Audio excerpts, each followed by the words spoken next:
I'm a co-founder and partner at Gravity Tank. Gravity Tank's an innovation consultancy in Chicago, and innovation consultancy means that we work with our clients to help them do new things. Instead of like getting their business more efficient, we actually help them do things they haven't done before. We are launching a product called D-Scout, which is a research platform for marketers that drastically reduces the time and effort it takes to get qualitative feedback from the market.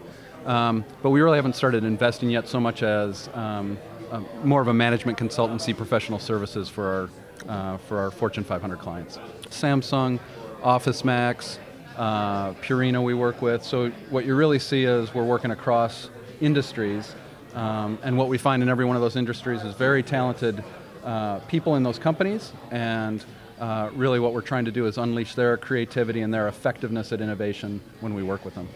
I think one of the most interesting things we found was that apps really opened up the smartphone market for women. And this is kind of counterintuitive, but we found a group of early app adopters that we called, what did we call them? Kind of new recruits or new converts. And those were primarily women. 60% were women who were adopting, who really constituted the people who didn't have a smartphone before and that now were entering it because of apps. So the apps revolution really opened up the smartphone market for women, which is kind of interesting.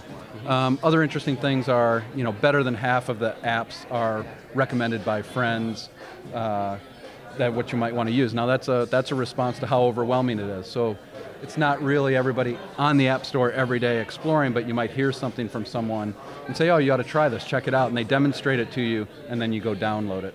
Right. I think another interesting thing about the apps dynamic is how much time people end up spending on their apps. So before apps, nobody was spending over an hour, hour and a half non-voice time on their mobile phone.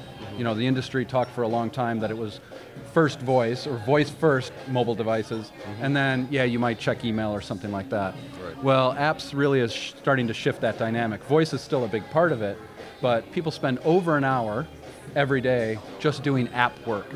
So that's starting to take things away from obviously primetime TV or other forms of media, and that was a fairly surprising fact from the study.